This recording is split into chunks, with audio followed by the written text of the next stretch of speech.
Yo, what's up guys? Alpha, and today I'm going to be doing a new installment in the Under the Meta series, but I go for a deck that I definitely think is strong and has a lot of potential, but isn't quite tier 1 for whatever reason. And in this episode I'm going to be doing Izzet Griselbrand Creativity in Historic, which is a deck that I've been doing a lot of work on recently, and I've actually been doing really well with it as well. I managed to climb into the top 10 on the ladder with this, which is pretty good for this late in the season, and I was very tempted to just do a regular deck guide video on this, but having played with the deck some more, I do think it has some tricky matchups and some weaknesses that probably hold it back from being a proper tier 1 deck, but it is a really solid tier 2 choice in my opinion. So anyway, before I get into it, I want to give a quick shout out to Nagzor Inast. I hope I don't pronounce your name wrong there, but in my set review for Shadows over Innistrad Remastered, I was talking about how I was thinking about using Griselbrand with Shieldred as a way to combo off with Creativity, and they suggested Queza, Augur of Agonies, which is much better, so big shouts out to you. The combo's been working really nicely. But anyway, for those of you who aren't familiar with this deck, it's essentially a combo control deck that's looking to win by using Indomitable Creativity for X equals 2 on our own artifacts and creature tokens. So if we look at the list, the only artifacts or creatures in the entire deck are Queza, Augur of Agonies, and Griselbrand. So the idea with Creativity is we create creature or artifact tokens off cards like Hard Evidence, Fable of the Mirror Breaker, and Big Score.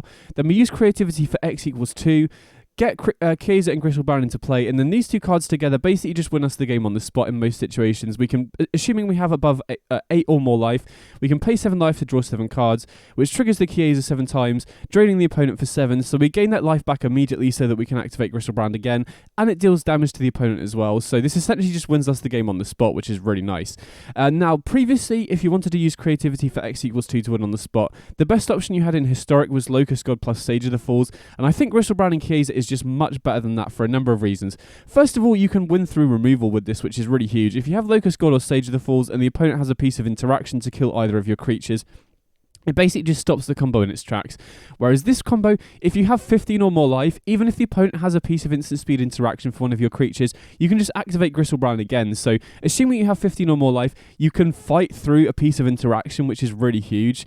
And to be honest, most decks that are able to kill your creatures at instant speed are also going to be more interactive and slower to apply pressure to your life total, particularly because you're a control deck. So most of the time the opponent does have a piece of interaction, you will be above 15 life. Even if that's not the case and you are below 15, you're able to recover from interaction a lot better than most other versions of Creativity as well, because if the opponent kills Queza, which is definitely the most likely of the two because of Fatal Push, you still get to draw 7 cards and you have a Griselbrand in play, which is oftentimes just going to be good enough to win the game on its own. If the opponent is able to kill Griselbrand somehow, then you still get to draw 7 and drain the opponent for 7, and then you can often just win off the back of like Fable of the Mirror Breaker and Hall of Storm Giants. So even if the opponent does have interaction, you can often just fight through it. The other really powerful thing about these two cards is that Griselbrand is just a really powerful card to cheat into play in and of itself. So if you do need to Creativity for X equals 1, say you don't have time to get to X equals 2, you've got a 50% chance of just cheating Griselbrand into play, which is just oftentimes good enough to win the game on its own. And we also have multiple cards that can put cards at the bottom of our library, like Seek New Knowledge and Fire Prophecy. So if we happen to draw Queza and we put it back with Seek New Knowledge or Fire Prophecy, then we know we're guaranteed to hit the Griselbrand if we go for Creativity for X equals 1, which does come up a few times. So the fact that you can win off X equals 1 is really powerful. And also I've had some instance come up where I go for Creativity for X equals 2 and I have 1 mana spare, and if the opponent tries to counter it, we can often just use one of the treasures that we're targeting with the Creativity to play for Make Disappear, countering the opponent's counterspell, and then we still get to go for Creativity X equals 1 on the other treasure, and we still have a chance of cheating Griselbrand into play, which is really huge. So I think this is a huge upgrade. It could even potentially be an upgrade on World Spine Worm Xenaghost, which is what they use in the Pioneer builds, because that can be interrupted by Exile-based removal, whereas Griselbrand and Queza can fight through that. Now, the one weakness of this is that you do need to have at least 8 life to be able to combo off, or you can't activate the Griselbrand, but I've had that come up a couple of times. It doesn't come up very often, but even when it does, you can often just recover your life anyway, because Griselbrand is so good at stabilizing you, right? A 7/7 life-thinking body is very difficult for any aggro deck to attack past, so oftentimes you can just stonewall the opponent's attacks with Griselbrand, then it comes back to your turn, you gain a life off your draw step for Queza, then you can attack with the Griselbrand, gaining 7 life, and then you can just combo off anyway. So even though that is a slight issue, you can often just use Griselbrand to stabilize anyway, and then just combo off after that. So I really like these two as creativity targets. I think it's a massive upgrade over Locust God and Sage of the Falls. So anyway, the rest of the deck, let's start off by having a look at the creativity enablers, starting off with Hard Evidence here. So this basically produces 2 creativity targets for 1 mana, which is a really sick rate. The O3 token can also block against a lot of decks to preserve your life total, which is obviously very important for your combo. And then the Clue token, you know, like I said, good creativity target, but you're also going to be playing at instant speed a lot of the time, right? You are a control deck, so having the Clue token there to just be able to draw you a card and keep the cards flowing is really nice. So Hard Evidence, really, really great card in this deck. And then we've got Fable of the Mirror Breaker, so obviously a really generically powerful card, but works so well in the creativity shell because the 2/2 that it creates is a creativity target, as are the treasure tokens that it creates as well. And the really nice thing about the treasure tokens is that we can use it to hardcast a Griselbrand or Queza if we draw it. It can allow us to have mana spare to have creativity plus counter spells open.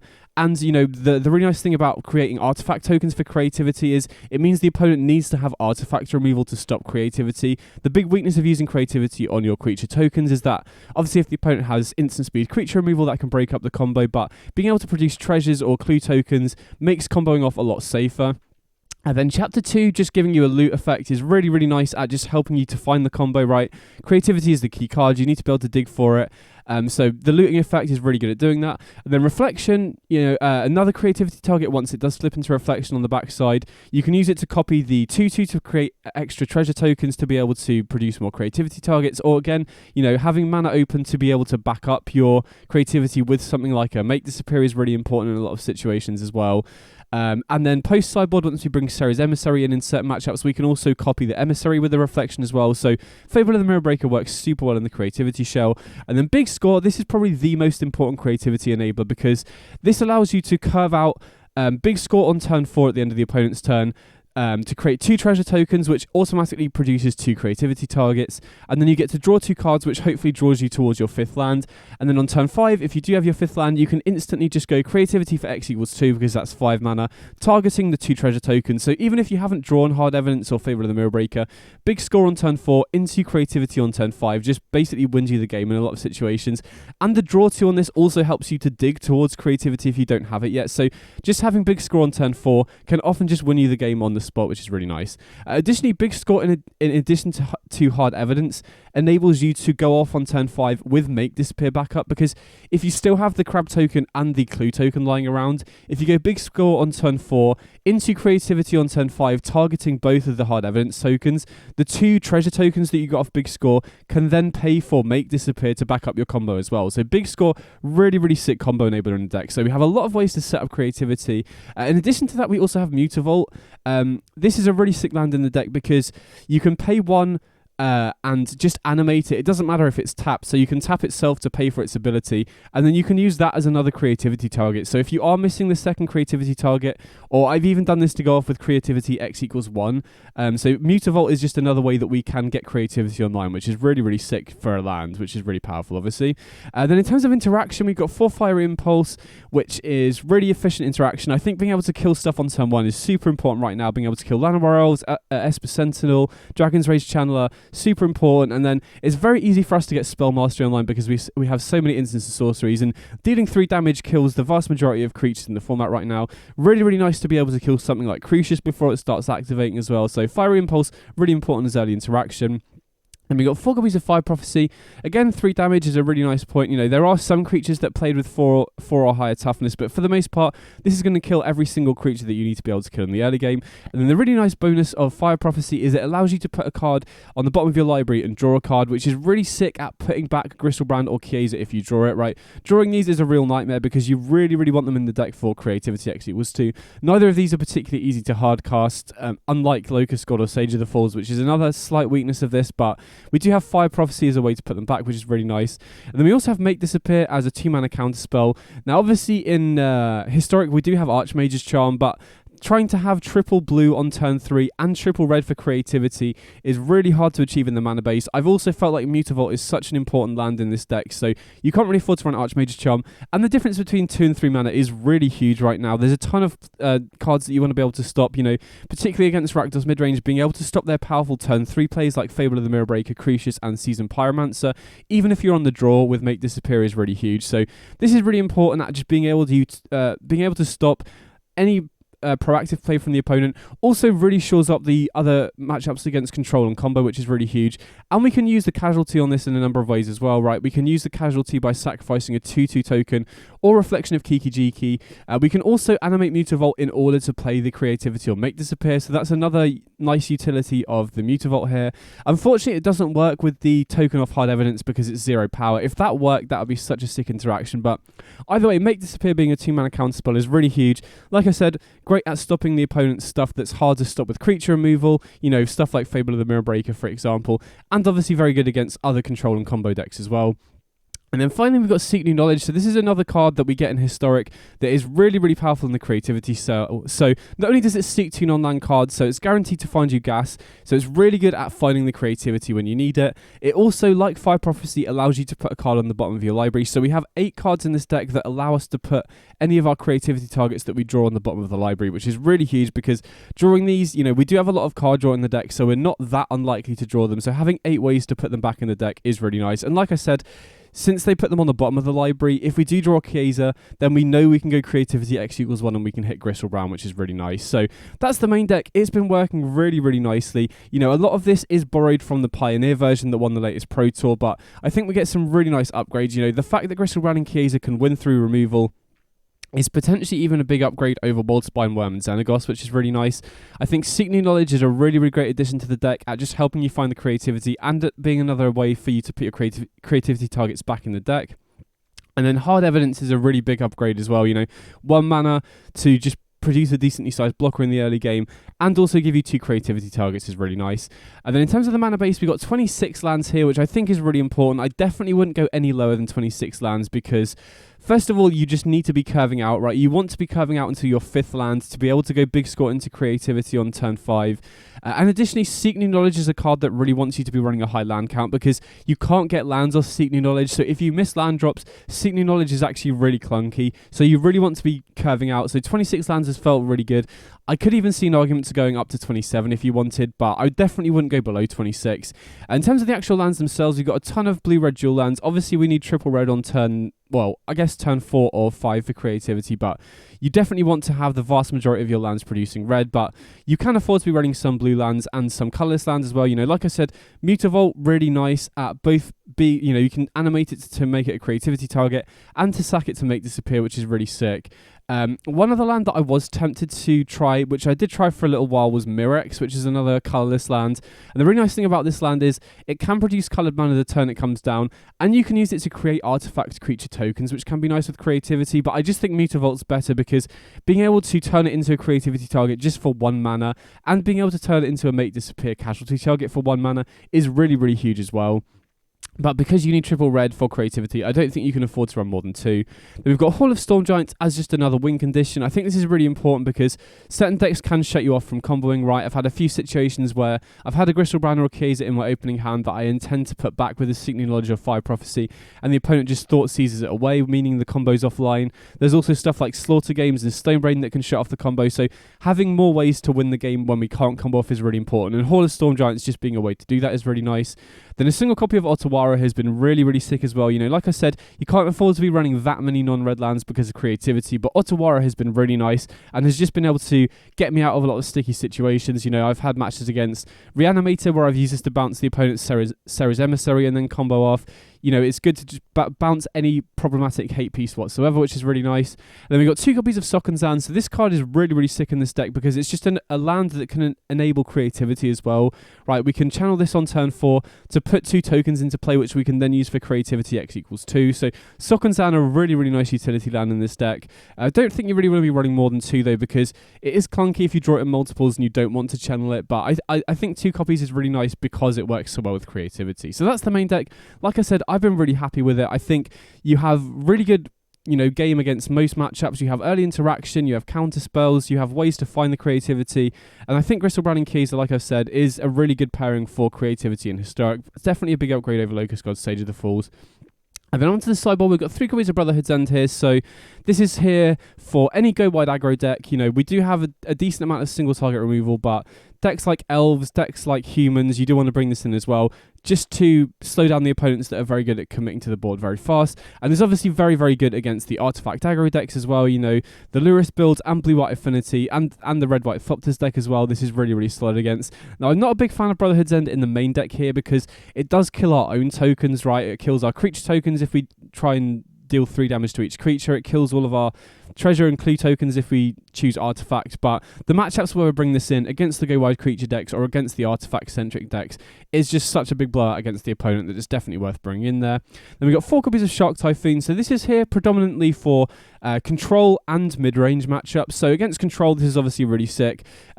Fiery Impulse and Fire Prophecy basically do nothing in the mirror match against other control decks. You can obviously use them to kill Wandering Emperor tokens and Shark Typhoon tokens, but you really don't want these in the deck post-sideboard, so having 8 cards that we can bring in place of these is really nice, and Shark Typhoon is really, really good in the mirror match. Being able to create tokens at instant speed and also drawing a card is great at applying pressure, and there are also tokens that we can use with creativity, which is really nice. And then against Rakdos midrange, or just midrange in general, Hard Evidence really isn't that great. It's very low impact because most of their creatures have 3 power, right? The only things that this is able to block are Fable of the Mirrorbreaker tokens and Reflection of Kijiki, and blocking Fable of the Mirrorbreaker tokens isn't really that good anyway. It does prevent you taking 2 damage, but they still get the treasures, they're still going to attack with it every single turn, and basically all of their other creatures have 3 power, Bloodtithe Harvester, Crucius, I guess it blocks Seasoned Pyromancer and their tokens as well, but in general, Hard Evidence really isn't that powerful against Rakdos midrange, so I typically board them out for Shark Typhoon, which is a lot more difficult for them to stop, right? You can make the Shark tokens at instant speed to be able to ambush them in combat, which kind of oftentimes forces them to use their Fatal Push so that you can then combo off the following turn. And additionally, I have hardcast this a few times. They do generally tend to struggle with enchantments, so this is basically another win condition in the deck, right? If they do bring in something like a Slaughter Games against you to get rid of creativity, you can often just win off the back of a hardcast Shark Typhoon. So Typhoon generally much better than Hard Evidence against creativity, against Rakdos midrange and against control. Similarly, Search for Escanta is another card that is for those 2 matchups as well. Obviously, this is insane against control decks, in the mirror match, because it just gives you good card filtering. You can get it underneath Archmage's Charm, and if you're on the play, they basically need to have Mystical Dispute to stop you from casting this, and then once it flips, you just pull ahead on card advantage so quickly. And then against Rakdos midrange, I think this card is really, really good as well, because they basically try and beat you with discard spells, getting rid of all your key combo pieces, which fills your graveyard up really quickly. And then once Azcanta transforms, you can just recoup that card advantage. The way you beat Rakdos is by pulling ahead on card advantage, and Azcanta is really good to do that. And like I mentioned, Rakdos specifically really struggles to deal with enchantments as well. So once you have this in play, you're basically guaranteed to flip it. So Azcanta really, really good against control and midrange again. Then we've got 3 copies of Mystical Dispute. So this is here predominantly for control as well. Like I said, we do want at least 8 cards to bring in to replace Fiery Impulse and Fire Prophecy against the control decks. And Mystical Dispute, definitely the best option for counter spells because it's really good at backing up your combo, right? That's what you want. You want to be able to force through your combo. So having Mystical Dispute as a 1-mana counter spell so you can, go Creativity X equals 2 with 1 mana spare to back up the combo is really nice. And it's also very useful in a lot of other matchups as well. I've recently faced a deck like Spirits, for example, where this is really good. Merfolk can also be a tough matchup, but Mystical Dispute is really good there as well. So basically any blue deck, this is great, but particularly here for control. And then lastly, we've got some creatures to swap in for Griselbrand and Queza. So the weakness of these 2 cards, first of all, is that against the fastest aggro decks, they're often going to be able to get you underneath 8 life so that you can't combo off straight away with Griselbrand and Queza. Like I mentioned, you can oftentimes stabilize, but against the fastest aggro decks, that's often not consistent enough to get you there. So Serra's Emissary is a nice swap in for decks that can kill you really quickly, which are typically decks that don't have removal for the Emissary, right? You've got stuff like Goblins, which doesn't really have removal for it. Auras, basically just the fastest aggro decks that are very linear on killing you. Emissary is a really nice swap in because naming creature is often just going to be good enough to win you the game.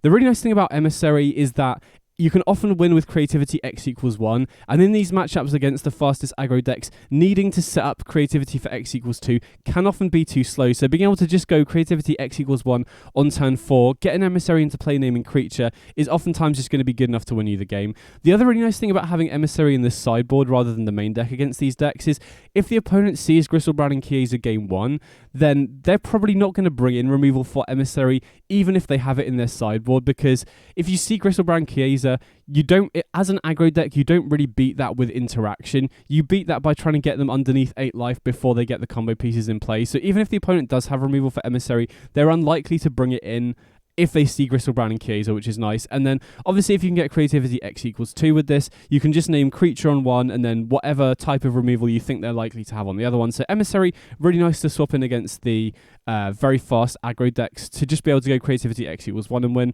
And then the single copy of Atraxa. So originally, as you'll see this in the gameplay, I originally had Atraxa and Hullbreaker Horror in the sideboard here. And this is mainly here specifically because of Shieldred. So against Rakdos midrange, Griselbrand and Queza isn't really a guaranteed win because of Shieldred, right? If you pay 7 life to draw 7 cards and the opponent has a Shieldred in play, that's just going to kill you. And in blue-red, you don't really have great ways to deal with Shieldred, right? You have the deal 5s, which are, either Lightning Axe, which is just really bad in this deck because you don't want to discard, and you have 3 mana, instant speed deal 5s, which just aren't good either. And so I didn't think that trying to actively deal with Shieldred was the best way to go. I didn't think that, the other way to deal with Shieldred is splash into a third colour like for white or black, and I didn't think it was worth splashing a third colour just because of a single card. And so my original game plan here is just have 2 creativity targets in the sideboard, specifically for decks that run Shieldred, that just enable you to win without needing to draw 7 off the Griselbrand. So originally that was Atraxa and Hullbreaker Horror. I'll bring up Hullbreaker Horror in case you don't know what it does. And the idea was you can creativity for X equals 1, because either of these cards is usually good enough to win. But if you go creativity X equals 2, you get the Hullbreaker Horror, you get the Atraxa, which refuels your hand, and then you basically just have like a full hand of stuff. You can constantly counter all their stuff or bounce their Shielded with the Hullbreaker Horror and then win that way, which was a really effective game plan. And the one issue I had with that, though, was that there were certain instances against Rakdos where I would have to go for creativity X equals 1, and I would hit the Hullbreaker Horror, and it just wasn't good enough to stabilize me. So after having that happen a few times, what I decided to do was not run the Hullbreaker Horror anymore, and then now against Rakdos midrange, what I essentially do is I cut the Queza and bring in Atraxa. And then, if we go creativity X equals 1, we either get Atraxa or Griselbrand, which can just race Griselbrand, it can just race Shieldred by attacking anyway, right? A huge life-linking body is often just going to be able to race Shieldred anyway. And then if we do get creativity for X equals 2, we get both Atraxa and Griselbrand into play. We get to refuel off the Atraxa, and then we're just attacking for 14 life-linking damage every single turn, which is going to be able to race them fairly easily. So when against Rakdos midrange or just any other deck running Shieldred, you can't rely on Queza plus Griselbrand really to get you there, unfortunately. So swapping in for Atraxa and just winning with beatdown with a huge life-linking body on both these creatures is really nice. And then if the opponent doesn't have a Shieldred in play, we can just draw 7 cards off Griselbrand as well, which is really sick as well. So that's basically my general game plan against the aggro decks. Or against decks that don't really typically have removal for the Ceres Emissary. I'll board out the Griselbrand and Queza for the Emissary, and then we can creativity for X equals 1 and win in a lot of situations. And against any decks that are running Shieldred, we can just cut the Queza for an Atraxa and win that way. So that's the deck overall. Like I said, I've been really happy with how it's been performing. It's felt really strong. In terms of the weaknesses, there have been a few matchups that have felt really tricky. The matchup I've lost the most consistently, which I was quite surprised about, is to Belcher. And the main reason for that is they're doing a very similar thing to us, but they have multiple cards that enable them to just go one step ahead of us, right? They have Leyline of Sanctity, which shuts off Queza plus Griselbrand. So against Belcher, I ended up having to bring in Ceres Emissary, naming Artifact and Instant, if possible, to stop them comboing off with the Charbelcher. But they also have a lot of ways to protect their combo, right? They have Creativity of their own and Belcher of their own. If we don't have a counterspell for their Belcher, even if they hardcast it, we don't really have a good way to stop that other than bouncing it if we happen to have a one of Otawara. And the other thing is they just have way more stuff to fight on the stack, right? They have Pact of Negation, they have an Offer You Can't Refuse, which is a 1 mana counter spell, so they're much better at fighting over the stack. So I found that can be a tricky matchup. And the other slight annoying thing with this particular deck is that all of our counter spells are conditional, right? The opponent can pay 2 for the Make Disappear, and they can pay 3 for Mystical Dispute. So if they're going for like an Ironcrag feat, we oftentimes have to counter the Ironcrag feat, because otherwise they'll have mana spare to pay for our counter spells. So a matchup like Belcher, while it's not super common, has felt a little bit tricky. Now it's definitely a winnable matchup for sure, but it is a tricky one. Rakdos Midrange, I've actually found to be favourable so far. I've only lost one matchup to Rakdos Midrange, and I've won the vast majority of them. But I can tell that it's going to be a matchup where you unavoidably will lose some matches there, right? The way you beat the Rakdos matchup is you basically just don't mulligan so you keep any decent 7-card hand whatsoever, and then you do have tons of ways to recover, right? They can Thoughtseize or Duress away your creativity, but if you can get tokens into play and then just find a creativity off the top, which we have a ton of ways to do that at instant speed, off stuff like Seek New Knowledge, off stuff like Big Score or Search for Azcanta or Shark Typhoon. If you just draw creativity off the top, you can just win without, and they don't really have a good way to stop that unless they have, instant speed artifact removal. So I found the Rakdos matchup to be very winnable, but, inevitably there will be some matches where you just don't top deck as well as the opponent and they can win that way. So that's another slightly tricky matchup. I do think is slightly favoured from my experience, but you're definitely going to lose some matches there, unfortunately. And then the other matchups that are very difficult to win are the aggro decks that have disruptions. So humans, for example, can be difficult. Now again, I faced humans and managed to beat it, but I can see some of their draws being very difficult to beat, particularly if they're running black for Juggernaut Peddler, because they have Esper Sentinel, Thalia, Elite Spellbinder, Ranger Captain, Juggernaut Peddler, that are all very good disruptive tools. Now again, against that matchup, we can just board in the Ceres Emissary, go for creativity X=1, and name creature, which is often good enough to win. We do have Brotherhood's End, Fire Prophecy, and Fiery Impulse, which can often win that matchup as well. But again, they have Ranger Captain, Tutoring Giant Killer, so even if you just get creativity X=1, they still have an out to the Emissary, so you really want to get creature and instant on the 2 emissaries to lock that matchup up. So that matchup can be a bit tricky as well. And then other similar matchups, you got Merfolk and Spirits. Now again, I faced both of those and managed to win. Mystical Dispute is really, really good against both of those decks, as is Brotherhood's End. And again, if you get a window to get the creativity off, it's going to be very hard for them to stop, unless I guess Merfolk does have stuff like just general counter spells, and I can't remember the name of it. Their new 2-mana Lord that can counter non-creature spells. So those matchups can be tricky as well, but I found them to be winnable. So in general, I think this deck can beat basically every matchup, but matchups like Belcher, Humans, Merfolk, Spirits, and Rakdos Midrange to a lesser extent can be closer to 50-50 than I would like. That's the main reason why I'm doing this as an under the meta video, rather than just like a deck that I think is, has the potential to be tier 1. But I think the deck in general is really, really strong. Not many decks are equipped to stop this right now.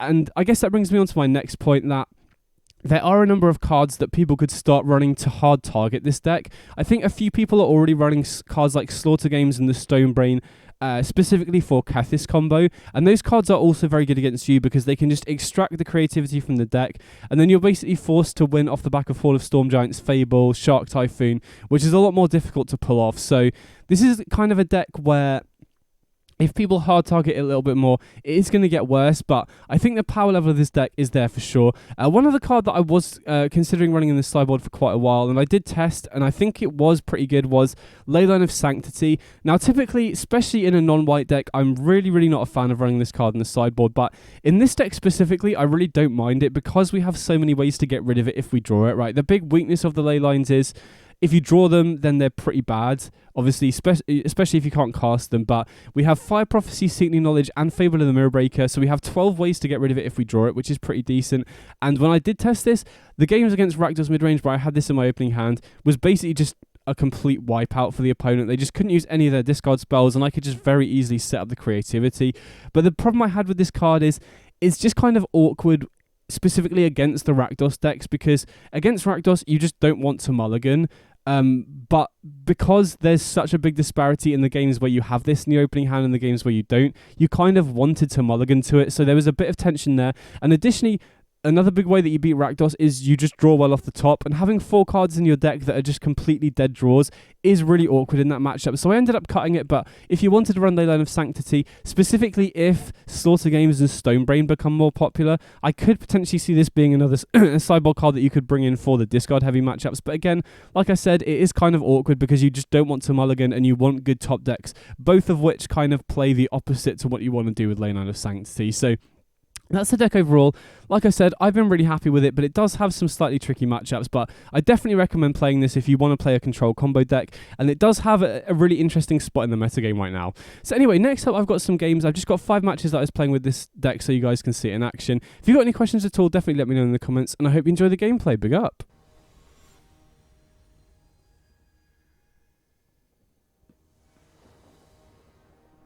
Okay, so we're going second here. And I mean, this hand isn't great, and we also really don't want to keep a hand with a creativity target if we can avoid it. Okay, I think we can keep this hand though. You know, this is decent. We've got early interaction in the form of counter spells and removal, and we've got creativity here as well. Turn 1 Thoughtseize is not what we wanted to see here. I assume they take the creativity, yeah. I mean, that's not the end of the world though. I mean, assuming we're against Rakdos or UG Midrange, mulliganing to 6 isn't exactly what we want, but you know, the great thing about this matchup is they really struggle to deal with creativity off the top. So if we can set up, you know, some artifact tokens off Big Score, Fable, or Hard Evidence, then creativity off the top is going to be really hard for them to stop. Okay, there's Big Score. That's pretty huge. So this is a tough choice what to put back here. I think I'm going to put back the Fiery Impulse over the Fire Prophecy, just in case we draw a creativity target. Now, obviously, Fiery Impulse is the better of the two. We can potentially use Make Disappear and Fiery Impulse in the same turn, but since the opponent, you know, doesn't have a ton of mana right now, so we're unlikely to want to be able to go, oh, sick, that's a great draw.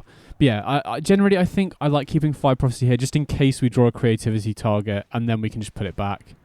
Okay, they tap out for Fable. If they don't have anything... Wow, okay, we just get to win here then. So we can Big Score, ditch the Fire Prophecy, make 2 treasure tokens, and then assuming we don't draw a creativity target, we can just win here, which is sick. So we get to creativity for X equals 2 here, get both Griselbrand and Queza into play, and then opponent's completely tapped out, so they're not going to have anything to be able to stop us here. So we'll just activate Griselbrand, draw 7 cards, drain the opponent for 7, then we just do that 2 more times and we should win the game. So that was obviously really sick. I mean, it was helpful that the opponent tapped out there, but main deck against Rakdos, the only artifact removal they're even likely to have is Kolaghan's Command, so they would need to have 3 mana available. Yeah, sweet, so we got there, nice. So that's how you beat Rakdos. You basically set up for creativity and then try and find it off the top. So in this matchup, Hard Evidence really isn't that great. I also want to board in, you know, we can't rely on Griselbrand and Queza here either. So I'm going to bring in Azcanta, which is really good because it's hard for them to stop and helps us pull ahead on card advantage. I replace Hard Evidence with Shark Typhoon because Hard Evidence just, you know, the 0-3 just doesn't really block anything. And then I'm swapping out Griselbrand and Queza for Hullbreaker Horror and Atraxa here. And then if we can creativity X equals 1, as long as the opponent doesn't have a Shieldred's Edict, we should just be good to win after that, right? Hullbreaker Horror can just completely pick apart their board. Atraxa can just refuel us. And then if we ever get creativity X equals 2, then we get to refuel. And then if we get to untap, we can just bounce all this stuff. We can race with the Atraxa. So I don't really like keeping hands with the creativity target, but against Rakdos, you really don't want to mulligan at all if you can avoid it. And Hullbreaker Horror is at least hard castable. If this hand had Atraxa, I'd be less interested in keeping it. Okay, so no Thoughtseize is great to see. We can Fiery Impulse the Bloodtithe Harvester here. Just keep them off the boards. Keep our life total relatively high. Going to run out of Shivan Reef here. I do want to represent Make Disappear, so I'm going to set stops just to represent that. Wow, okay. Crucius is kind of annoying. This is a really bad exchange for us, but I think it's better for us to just kill the Crucius, even though we end up having to use 2 removal spells here. But I just don't want to let them, you know, not only are we denying them the Crucius here, but the trigger allowing them to potentially fatal push the 2-2 off Fable of the Mirror Breaker is really bad. So even though that was a 2-for-1 there, I still think it's worth it just to keep Crucius off the board. Okay, the opponent Thoughtseizes here, so I think they're probably more likely to take the Make Disappear, yeah, but that's, you know, with a 2-2, if they can't kill the 2-2 here, we can potentially ramp into the Hullbreaker Horror. Okay, they have a second Crucius, which is a bit annoying. I still think it was right, just in terms of tempo, to deny them that Crucius there. I'm not 100% sure, but it feels like that was the right play. So here we kind of want to keep lands to be able to hardcast the Hullbreaker Horror. I don't really want to pitch it because if we can ramp, then hardcasting the Hullbreaker Horror can be good enough to get us there. And if we draw, it also makes any future Fire Prophecies or Seek New Knowledge a lot better, because then we can just put it back in the deck for creativity as well. Okay, opponent has Invoked Despair, so that's kind of rough. So I think I'm going to cycle the Shark Typhoon for 1 and sack that instead of the 2/2 here, because with the Hullbreaker Horror, we do want to be able to make treasures to be able to potentially hardcast this for 7 mana. You know, if we keep drawing lands, then all we need is 1 treasure off the 2/2, and we can potentially hardcast it in a couple of turns. But yeah, losing the Fable there is pretty rough, not going to lie. So we'll see if they attack here. Probably not. They probably don't want to let us attack with the 2/2 and get a free treasure. Especially because they just know that we have the Hullbreaker Horror here. Well, they do attack. Okay, that makes me think they probably have a Fatal Push here then. Okay, they pitch Fable and they go Ambitious. Okay, so that's potentially another Invoke Despair. Okay, Make Disappear is not a bad draw here. So if they try and Fatal Push... Well, they don't have the Fatal Push, so they let us get a treasure. I mean, I'm surprised about that, really. Because all we need now is 1 more land or 1 more treasure token, and we can just hardcast this Hullbreaker Horror. Okay, so they attack with Crucius, go down to 9, and we'll see what else they've got here. So yeah, as long as they don't have anything crazy here, I think we could potentially... okay, Shieldred's rough. Even though we can attack with the 2/2, get a treasure and cast the Hullbreaker Horror, I think it's better for us to just counter this Shieldred, keep it off the board, because... even with a Hullbreaker Horror in play, we go down to 7, and if we don't draw a non-creature spell off the top, then we can't. We're not guaranteed to immediately bounce the Shieldred. We might have to trade with it in combat. So I think it's worth sacrificing the 2/2 to get rid of the Shieldred, and then a land off the top allows us to go Hullbreaker Horror. Now again, we could be kind of rough to Croxit or Thoughtseize here. Wow, they got Seasoned Pyromancer. I mean, that's not ideal. Now they get to draw 2, and they get a 1/1 token. So we are under a decent amount of pressure. Maybe it's best to let the Shieldred resolve there to guarantee another treasure to hardcast the Hullbreaker Horror, but I feel like in that situation... Oh, come on. We wanted a land, but an untapped one.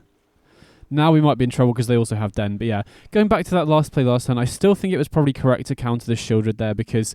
I feel like if we let the Shieldred resolve, and they also have Seasoned Pyromancer, I guess we could have countered the Pyromancer, but if we let the Shieldred resolve, I feel like we have to block with the Hullbreaker Horror. Here, this is also pretty rough, because if we let this damage through here, we're very cold to both Bonecrusher Giant and Shieldred, and we still have an out of drawing an untapped land off the top. I feel like the only way... Oh, wow, they have Shieldred. Yeah, okay. If we don't block with the Mutavault there, I feel like we're so likely dead. At least... now we can hardcast the Hullbreaker Horror. I mean, them having an extra Shieldred there was kind of rough, but I still think I like the Make Disappear and the Mutavault there, like blocking with the Mutavault, because at least then if we draw an untapped land off the top, which we would have done, if the opponent didn't have a Shieldred, we can get the Hullbreaker Horror down and have a chance at stabilizing at that point. But yeah, that was kind of rough. Games like that are going to happen against Rakdos Midrange with this deck. I did test Leyline of Sanctity for a little while, which was decent, but the issue with that is that the games where you had it in your opening hand, it just had a massive disparity in the quality of your opening hands, where when you have it in your opening hand, it's just sick, and when you don't, you kind of want to mulligan for it, but you really don't want to be mulliganing against Rakdos Midrange, so there's kind of a weird tension going on there. I think I prefer this, this current sideboard setup. I think Search for Azcanta is a really great tool against Rakdos. I think Shark Typhoon is also really good in this matchup by giving you an alternate win condition that's also hard for them to interact with favourably. So they take one of the creativities, but we've still got a second one here. Get to fire off Seek New Knowledge here, which is pretty nice. And we find a second one. Okay, so that's nice. That provides us some insulation against another discard spell. I think I can pitch one of the Shark Typhoons here. Want to keep the second one just in case they have another Thoughtseize or Inquisition. Okay, they tap out for Fable, so this is pretty huge. We can go for Creativity X equals 1. So the advantage of cutting Queza and, the instant win combo is that we can now go Creativity X equals 1 and get either a Hullbreaker Horror or an Atraxa here. So we'll attack with the 1/1. Out of the two, we obviously prefer to get Atraxa. And I have had one game so far where I've got Hullbreaker Horror... Okay, sick. We hit the Atraxa, perfect. Yeah, I have had some games where I've hit Hullbreaker Horror and not been able to stabilize, so I have been tempted somewhat to maybe just keep Griselbrand and Atraxa in, but I'll have to playtest more and see if that comes up more often. to see whether that's the right swap or not. So we only get 3 targets off it, but unless the opponent has Sheoldred's Edict, I think they're going to really struggle to get past this Atraxa, especially this early in the game. You know, being on the play, getting this down on turn 4 is really sick. But yeah, like I said, Sheoldred's Edict is a concern here, but we still have the second creativity to get Hullbreaker Horror. So we could go, you know, and we could set up a situation at this point where we could probably go for creativity X equals 1 and have instant speed stuff open to protect the Hullbreaker Horror, which is really huge. So going to lead on attacking here, which, you know, completely swings the life total in our favour. Basically just ignores what Sheoldred's going to be doing for the next few turns, which is really sick. And I'm going to run out the Fable here, and then we've still got, you know, we've got Make Disappear open to protect Atraxa, which we can also casualty because of the 2/2. We've got, you know, 2 removal spells here as well. Okay, opponent Thought Seizes, but I just, you know, I'll just let them pick something here. Our hand is so stacked. Again, we've got creativity, which we can, you know, if we were worried about creature removal, we can attack with the 2/2, and then creativity to get the Hullbreaker Horror. So, okay, second Thought Seize. So we'll see what they take here. I mean, maybe they want to take the second creativity. Yeah, it makes sense. And Undercity Plunder. So I feel like, well, do we want to use a removal spell here? I kind of want to fire off Seek New Knowledge now just to see what we hit, and I also feel like we're so far ahead now that I don't want to risk giving the opponent anything right. We could give them a creativity, which would give them an out to the Atraxa, although I guess that would just give us a Hullbreaker Horror. So I feel like at this point we can afford to just discard 2. I just don't want to risk giving them anything that can get them out of this situation. We can just take 4. We don't really care about taking damage when we're, you know, attacking with a 7/7 Lifelinker every turn. Then we can Seek New Knowledge. Okay, we'll put back the Fire Prophecy here. And then we could potentially hardcast this Shark Typhoon. If this was an untapped land, I would definitely think I would go hardcast Shark Typhoon and Fire Impulse to make a 2/2, but I think they're really going to struggle to beat Atraxa plus a hardcast Shark Typhoon. They don't really typically have any ways to kill enchantments. I mean, they could have Invoke Despair, but we can just sacrifice the Fable instead. So they trade 2/2s, makes sense. We'll put them down to 3. And then maybe this is probably really greedy. We should probably just save this to make a 3/3 in case they have a way to kill the Atraxa, but I'm just going to go for the hardcast here anyway because I'm pretty sure we win. And honestly, I have won a decent amount of games against Rakdos. Well, a couple so far from hardcasting Shark Typhoon and then just winning the game anyway. I mean, it's probably correct there just to cycle it, but I don't think it really ends up mattering. So yeah, we got there. Nice.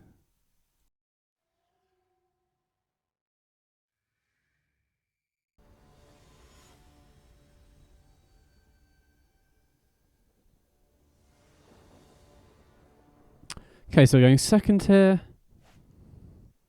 And yeah, this hand looks good. Right, we've got early interaction in the form of Fire Prophecy and Make Disappear. And Fable into Creativity is really nice as well.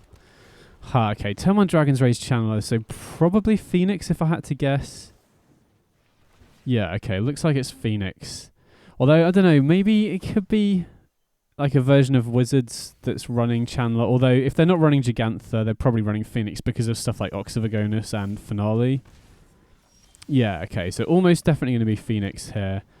I think I'm just going to fire off the Fire Prophecy here because, you know, Make Disappear can be good if they have Ledger Shredder. Right, we can counter the Shredder because otherwise they could go Ledger Shredder, cast the spell, put it out of range of the Fire Prophecy, but letting them untap with the Channeler, if they're going to go for a Phoenix turn, is just going to help them filter so much. Okay, they go for Iteration, so I'm completely fine with the Fire Prophecy play there. Like I said, I just wanted to cut them off getting any more value off the Surveils. And if they do have a potential, you know, 3-spell turn where they can have Faithless Looting to pitch the Phoenixes, I think taking out the Channeler before they do that is quite important. Okay, Symmetry Sage. So I would really love to go Fable here, but I think just in terms of trying to reduce the amount of damage we take, is probably worth just waiting to Fire Prophecy. And there's something that we potentially might want to Make Disappear here as well. Right, if they go 2 spells into Faithless Looting, I probably want to counter the Faithless Looting as well. But yeah, we'll see. If they don't cast another creature here, I'm probably just going to fire off the Fire Prophecy. Okay, so I'm thinking that we might want to counter the Iteration here. No, I think I'll let that go. I think it's more important to kill the Symmetry Sage here, just to reduce the amount of damage we take. And it's always hard to tell how important Expressive Iteration is for the opponent. Plus, like I said, I would really quite like to save Make Disappear for a Faithless Looting. So if they had gone Expressive Iteration and we'd countered it, and then they go, you know, land, Faithless Looting, discard 2 Phoenixes, we're in real trouble at that point. Okay, they did have another Symmetry Sage. So, again, I would really like to Fable again, but with 3 Make Disappears in our hand, I think we just have to pass and try and make good use of these. I mean, this is a little bit rough, but I think I'm going to burn 2 Make Disappears here, because as the game goes on, especially against Phoenix, we're running out of good targets for it. You know, outside of their creatures and Faithless Looting, we don't really have a ton of stuff that we want to counter here, and this at least cuts them off having a powerful turn, right? Unless they have untapped land into a spell here, they're not doing any damage off the Symmetry Sage. Okay, we got a tap land, so kind of prevented ourselves from taking any damage this turn, which is pretty sick. Tapping out for Fable here does mean we don't have Make Disappear available, which can be a little bit sketchy, but I'm kind of hoping that the opponent taps out to get a big Phoenix turn here. I'm going to make stops during the opponent's turn just so we kind of bluff having something.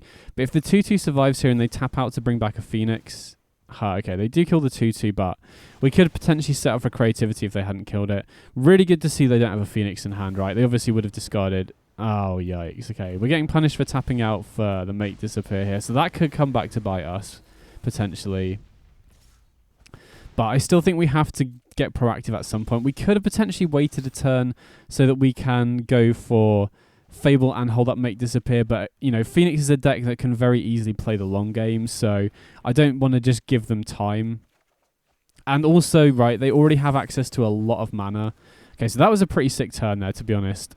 We managed to set up for Creativity. I went for big score during my turn, just in case we draw something like a land that we want to play. And also, Phoenix can main deck Spell Pierce, which I really don't want to get blown out by either. But yeah, I mean, now I think we're in a reasonable position. As long as they don't kill us here, then we could potentially go off next turn. But yeah, like I said, we could have potentially waited until the turn later to play Fable, so we could have Fable and Make Disappear together, but the opponent already had, like, you know, 5 or 6 lands at that point, so the chance that Make Disappear is going to be able to counter something impactful, all they have to do is play it as their first spell of the turn, and we're not going to be able to counter it with Make Disappear anyway, so I think I'm happy with how I've played so far, but I might go back and rewatch it just to see if there's anything I could have done better, but yeah. Oh, wow, flipping another Phoenix off the top. So this could be kind of rough if they put us below 8 life. Right, how much are we taking? We're already taking 7 and at least 6 off these Phoenixes. So this is potentially problematic. I mean, thankfully it's not the end of the world if we do go down below 8, because we can still potentially just block with the Griselbrand. Okay, so definitely going to play the land first here. And I think we want to, you know, we definitely don't want to risk targeting the Reflection here, because they could just have a removal spell. So I think we want a Creativity X equals 2. We could Creativity X equals 3, but then we open ourselves up to potential Spell Pierce. But then I guess we could sacrifice... I think we just go X equals 2 on the 2 treasures. We could have also targeted the opponent's creatures, but I feel like the power level of all of their cards is pretty flat overall, so... Thankfully, they don't have an attack that can win here because Griselbrand can block, right? So, and if we can survive this turn, we should just be able to attack back with Griselbrand and then combo off the following turn. I mean, obviously, if they kill Queza, we're in trouble. I mean, we could still win just off the back of Griselbrand, potentially. But yeah, we'll have to see how this turn plays out. If they get multiple more Phoenixes in the bin, we're in trouble. But we're essentially at 10 life because of the Griselbrand here. So, and we can block the Ox on the ground with Reflection. Now, if they kill the Reflection, we might have to block with Queza, which means we can't combo off. So hopefully that won't happen. And they've got, assuming that they obviously have access to spells because of the Faithless Looting. So the Symmetry Sage is going to be 3 power. So we're staring down 12 power in the air, one of which we can block. So we're essentially facing down 9 unchecked damage, and we're at exactly 10 life because of the Griselbrand. So as long as we can avoid one more Phoenix, or like a hasty creature in general. Okay, Ledger Shredder is a good sign. As long as they don't pitch another Phoenix here, I think we might actually be able to win this. Okay, they attack with everything, so we should stabilize at 1 here, right? We can block the Ox, we can block the Channeler. We go down to 1, if I've calculated right. Yeah, okay, so we go down to 1. Just got to hope that they don't have a Spike Field Hazard or, like, Play with Fire. Okay, sweet. So I think we're fine here, right? They just escape the Ox. And then we can attack with Griselbrand, go up to 8, and then just activate to win the following turn. So this was like right down to the wire. And this also highlights that even though it is a weakness that you have to be above 8 life to combo immediately with Griselbrand, the matchups where that's likely to be an issue is against aggro, and Griselbrand is good at stabilizing against aggro, so you know, it's not actually that big a deal in a lot of matchups because we can just, like, you know, as we see here, we attack, go back up to 9, and now we can just activate Griselbrand twice and just win the game. So that was very close, right? If we'd taken a single point of damage anywhere else, then we would be in real trouble, but thankfully we managed to get there, which is pretty sick. Okay, opponent just scoops it up. So that was close. Post sideboard, I think this is definitely a matchup where we want to go for the emissaries, particularly on the draw. And then, what else do we want to bring in here? I mean, Shark Typhoon seems decent as well, just as a flying blocker. Make Disappear really isn't that great here, honestly. Mystical Dispute can be nice here, though, because we can counter Ledger Shredder. I think... debating whether we want all 4 copies of Shark Typhoon. Probably do, to be honest. And I'm going to trim on Seek New Knowledge. I mean, Hard Evidence is kind of awkward here because they basically have no ground creatures, but I feel like, you know, to win this, we need to Creativity as consistently and as quickly as possible. And Hard Evidence acting as just a way to get the Creativity targets into play as quickly as possible seems really nice. And Seek New Knowledge seems a little bit slow here, so I could potentially see an argument to cutting some Hard Evidences instead. But like I said, this matchup is likely just going to come down to whether I can Creativity off quickly.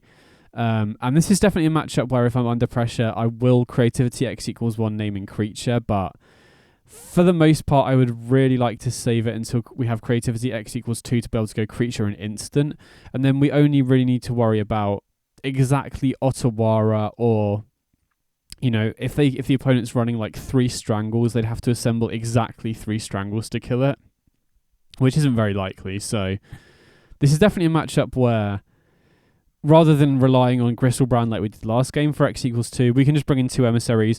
We can go X=1 to name creature if under pressure. We could also just name instant on the first one and keep emissary as a really big blocker in the air. So X=1 can win us the game, and then X=2 basically just locks the game out unless the opponent happens to have Otawara. You know, like I said, I don't think them assembling 3 Strangles is particularly likely. So yeah, this is definitely a matchup where emissary is huge. Because the difference between, you know, having to wait until turn 5 to go for X=2, or just firing it off on turn 4 is really huge. Because specifically against Phoenix, they often tap out on their turn 3 or turn 4 to get back the Phoenixes. And then, you know, we could potentially cycle a Shark Typhoon at the end of our turn and then just go Creativity X=1 the following turn. Or, you know, we've still got the 4 Hard Evidences in. So if we have a crab token or a clue token lying around, we can just get a Sev's Emissary into play on turn 4 as well. So this is definitely the sort of matchup where I'm very happy we've got Emissary in the sideboard. So on the draw here, obviously going to be more difficult, but we do have a lot of interaction. Now, I was kind of thinking about bringing Brotherhood's End in here as well, but I just don't think it's that good, to be honest. You know, the only situations where Brotherhood's End is good is if the opponent has a very creature-heavy draw with, like, multiple Symmetry Sages and Dragon's Rage Channelers, which I could see, but it also kills our own tokens as well. So this hand isn't bad, but against Phoenix, we really want early interaction, and this hand just doesn't have that. If we had a Creativity here, I could potentially see it as a keep, so we can go turn 4 Creativity, and I think I am just going to risk it here, right? If we can find any sort of interaction or Creativity, then we're good. You know, it's close though. I could potentially see shipping this back, but maybe this is a greedy keep. We'll have to see how it plays out. But we have a lot of ways to dig for Creativity, and we have a lot of ways to set it up early, which is the main way we're going to win this. Okay, perfect. We got quite lucky with the removal spell off the top. I mean, unfortunately, we don't have Spell Mastery online, so we don't have the 3 damage off Fiery Impulse, which means they can get Shredder out of range here, which is kind of annoying, but Okay, they go for iteration here. So, again, I think my game plan here is just find creativity as quickly as possible. Now, we do need to be wary of Spell Pierce and maybe Negate or Mystical Dispute are both commonly played sideboard cards in Phoenix. But, you know, the good thing about playing against Phoenix with a combo deck is they do tap out fairly often. Okay, so hopefully they don't... they do discard a non-creature and it's a Phoenix, so that's kind of rough. So now the Ledger Shredder is out of range of Fiery Impulse, which is a little bit annoying. I'm going to crack the Clue here rather than cycle the Shark Typhoon because I would rather save the Shark... I would rather save the Typhoon to make a token. So not having access to Mystical Dispute is kind of rough here, but like I said, the main way we're going to win this is just getting creativity as soon as possible. So getting this loot off Chapter 2 of Fable to try and dig towards a creativity could potentially just win us the game next turn if we can draw one. Okay, so we are kind of getting punished for not holding open mana for Mystical Dispute here. But I felt like with the opponent having Phoenixes in the grave already, we just have to try and set up creativity as quickly as possible. Okay, they do have one Ledger Shredder that we can kill with the Fiery Impulse here, which is pretty nice. Okay, so we're definitely going to loot two cards here. We just want to try and find creativity if we possibly can. I think now that they've already got a Shredder in play, Mystical Dispute really isn't that great. Okay, we didn't find creativity, which is kind of annoying. So we definitely want to use Big Score and Fiery Impulse. I'm not sure what order to do it in. Wait, I think I made a mistake here. Yeah, okay, so I should have Fiery Impulse before combat. I was thinking, although having said that, like, I want a big score... Like, I want a big score while they're tapped out so they can't counter it with a Spell Pierce or Mystical Dispute. I don't want to cast Fiery Impulse now because it will give them extra connive, so I think I'm going to have to Fiery Impulse... Yeah, so I think what I should have done there is Fiery Impulse the Shredder pre-combat, get in for 2 damage, and then big score. That was just me messing up the order there. Okay, so it didn't make a huge difference.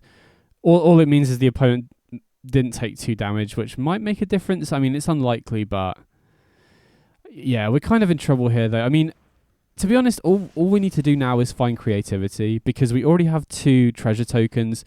Reflection is also flipping next turn, so... We can also target that with creativity... Wow, another Phoenix.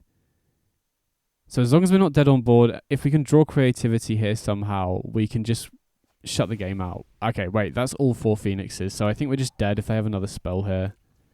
Wow, okay, they didn't have the 3rd spell. That's huge. So now we have an opportunity to draw creativity, which is pretty huge. And they've only got red mana, so they don't have a way to stop it. Wow, okay, we didn't draw creativity. I mean... And that Ledger Shredder is a 4/6. I mean, so they've got 4 Phoenixes in the bin. If they can bring them back, we can survive by making 2 Shark tokens. So I think we just have to pass here. Chump block 2 creatures if they do get back all the Phoenixes. And then that gives us another 2 looks at creativity, and we can still win, even if we'll have to use one of these treasures to cycle the 2nd Shark Typhoon to make a 1/1. But we still have both Reflection and another treasure. So, wow, maybe they don't have 3 spells here. I mean, I guess they could escape the Ox. If they have a removal spell for Reflection here, that's going to be kind of rough, because then we don't have access to Creativity X equals 2. Wow, they don't have 3 spells here. Okay. So that might mean we get an extra turn. And now I'm kind of... I'm not sure if I'm regretting... not going for the hard evidence or not. I think we have to just pass with the Shark Typhoons, otherwise we're just dead to them getting the Phoenixes back. I mean, having said that, they can still bring back the Phoenixes here, right? If they escape the Ox and they draw 2 spells and an untapped land, then they can get back all the Phoenixes. And I mean, we probably have to just cycle one of these Shark Typhoons to chump block the Ledger Shredder this turn anyway, even if they don't bring back the Phoenixes. So... They would need to get a little lucky to get 3 spells here, right? Because they've only cast Lightning Axe. Like I said, they'd need untapped land and then 2 spells. But if the first spell's like a Consider or something, or an Opt, yeah, they could very well find that 3rd spell here. 1 to the top. Okay, that's not a good sign. Yeah, okay, so they do get the Phoenixes back here. So I am glad I held up the Shark Typhoons here. So... We can keep ourselves alive for this turn, but then we need to draw creativity off the top to even stand a chance here.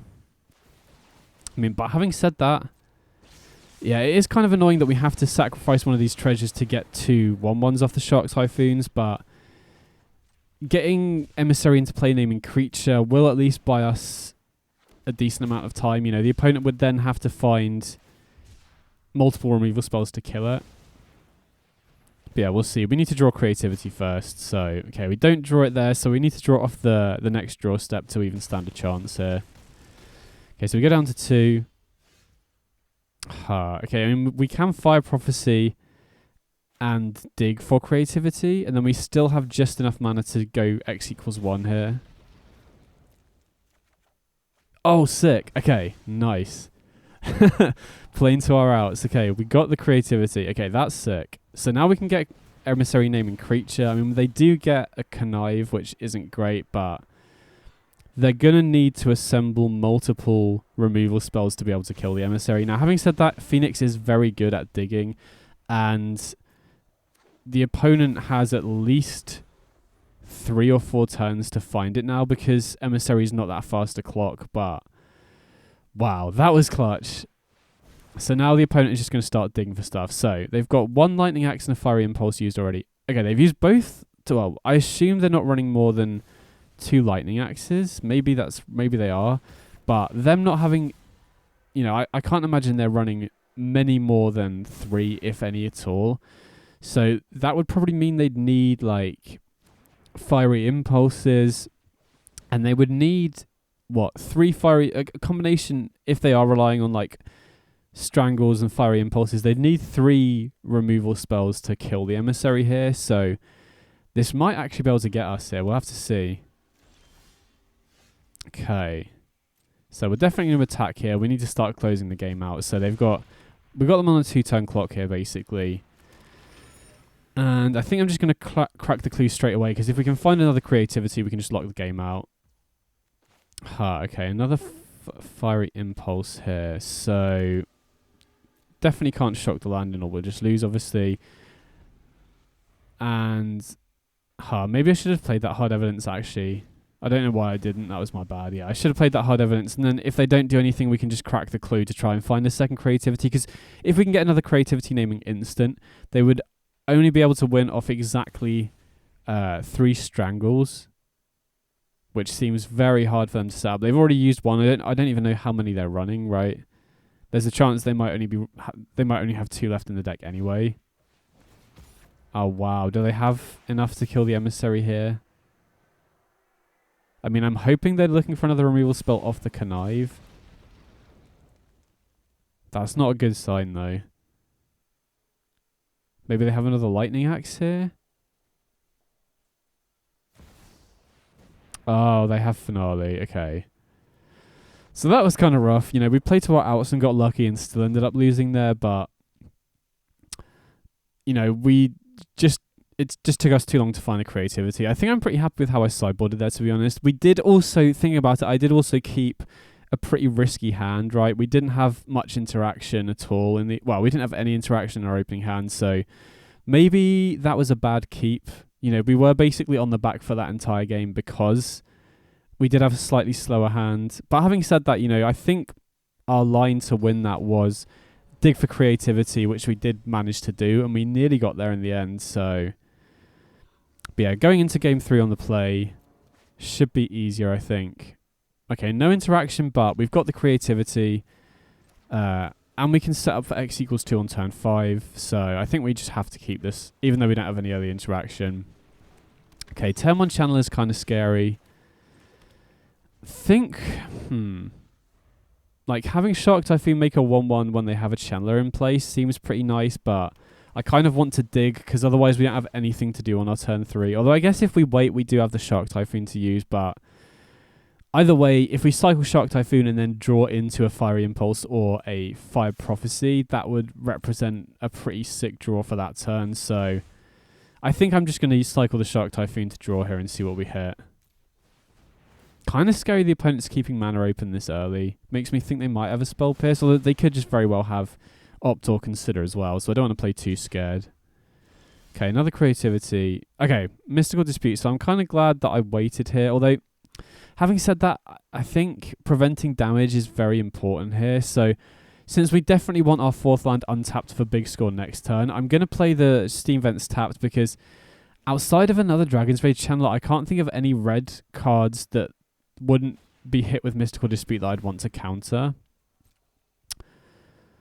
Okay. So I think we're just going to counter... Wow, we don't want... Seeing Phoenix in the bin isn't exactly what I want to see. I'm definitely going to counter the Mystical Dispute here because next turn we're 100% going for big score. And so we don't really have another window to use the Dispute otherwise. I mean, maybe if the opponent is constantly holding open mana, representing counter spells, then it's best to wait for Mystical Dispute, wait an extra turn to go off. But, against Phoenix, they could very easily tap out on any turn to try and get back the Phoenixes. So, and having said that, if they do have counter spells, they could very well use that on big score instead, which could be annoying. Okay, there's another Channeler.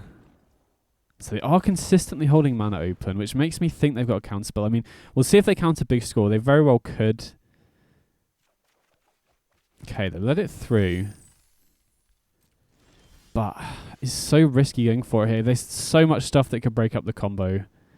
They could have a Braid. They could have Negate, Mystical Dispute, Spell Pierce. I think I'm going to wait here. We're not under that much pressure, and we have ways to kill the Channeler. Actually, wait. Maybe that was a misplay. Maybe I'm supposed to kill the Channelers during my turn to deny them any more Surveils. Thinking about it, I probably should have killed during their upkeep so they didn't get any more Surveils. Although they could just cast the Opt in response, so I don't think that would make too much of a difference. I think I'm going to fire them off now, though, just to stop them getting any more value off the Channelers.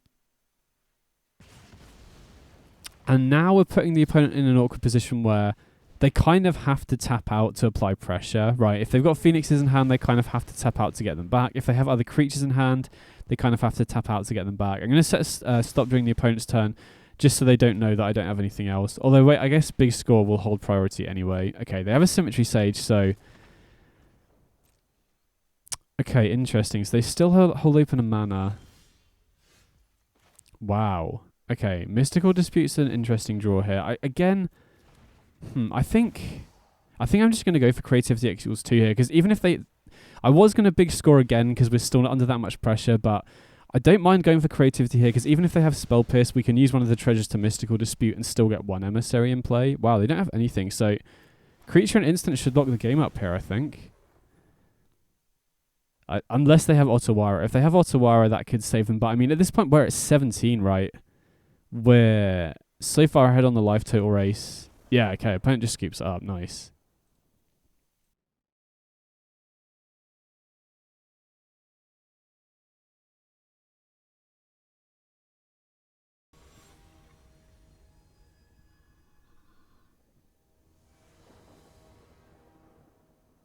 Okay, so we're going second here. And yeah, this looks good, right? We've got hard evidence and early interaction. A little bit too many lands, but, we kind of want to be curving out until our 5th land anyway. And if we draw something like a Fable or a big score off the top, that's going to really help us dig towards the creativity as well. So opponent's on Gigantha and a Rakdos Pathway, so... okay, so assume it's the Reanimator deck then, if they're on Mardu. Yeah, okay, Priest of Felright's interesting. So... we could just kill the Priest, but I think I want to hold open mana for Make Disappear just to be able to counter Crucius or Fable of the Mirror Breaker. That seems really important. Bloodtide Harvester, so that does give them a way to loot stuff into the graveyard. Now, this does open us up to them going land Faithless looting, but I assume they're probably running... if they're running Bloodtide Harvester, they're probably running... wow, they missed the land as well. But yeah, they're probably running the same build that Team Handshake or like Matty Kuzma and Simon Nielsen ran at the last Arena Championship, in which case they're not running Faithless Looting anyway. So I wanted to hold open Make Disappear again to try and stop Crucius or Fable, particularly if they're stuck on lands. I don't want to give them ways to loot. It could have just been correct to go for Fable there, but the fact that this turn we can go both Make Disappear and kill their Priest of Felrights feels like it was worth holding open the counterspell for. And now we can just slam the Fable here, and then hopefully dig towards a creativity. I mean, obviously we're helped out massively here by the opponent missing land drops, but if we can draw creativity here, we basically just win the game on the spot. Unless the opponent has fatal push. Because I think we're probably going to want to loot away 2 cards. We just want to try and dig towards creativity as fast as we can. Okay, they got another priest. So yeah, we're definitely going to be looting 2 cards here. Unless, oh, well, there we go.